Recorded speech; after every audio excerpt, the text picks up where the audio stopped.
Méditation. Matthieu chapitre 12, versets 14 à 21. Une fois sortis de la synagogue, les pharisiens se réunirent en conseil contre Jésus, pour voir comment le faire périr.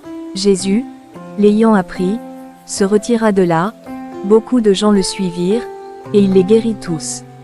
Mais il leur défendit vivement de parler de lui. Tu t'es déjà senti rejeté alors que tu ne faisais que le bien. Trahi, alors que tu donnais le meilleur de toi.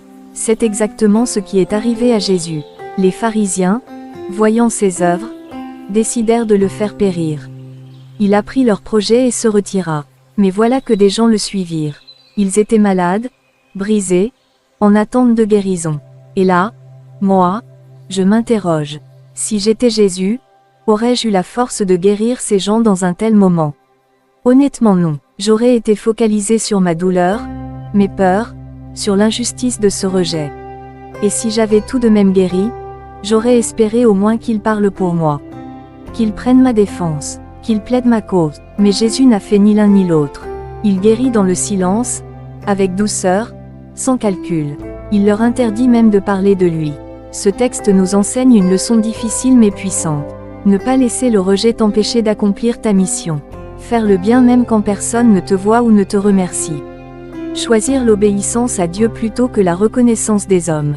Jésus ne cherchait pas à gagner l'estime des pharisiens. Il cherchait à rester fidèle à ce pourquoi il était venu. Il savait que la vraie récompense vient du Père. Ne te laisse pas vaincre par le mal, mais sois vainqueur du mal par le bien. Romains 12, 21. Alors aujourd'hui, je veux t'encourager toi aussi.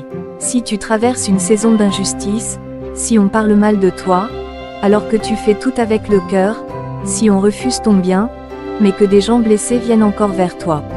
Continue d'aimer, continue de guérir, continue de servir, pas pour les autres, mais pour celui qui t'a envoyé. Car au jour venu, c'est lui qui te défendra. Prière. Seigneur, aide-moi à ne pas me décourager quand je suis rejeté, mais à persévérer dans ma mission avec douceur et fidélité. Car c'est toi qui m'as appelé, et c'est pour toi que je vis. Amen.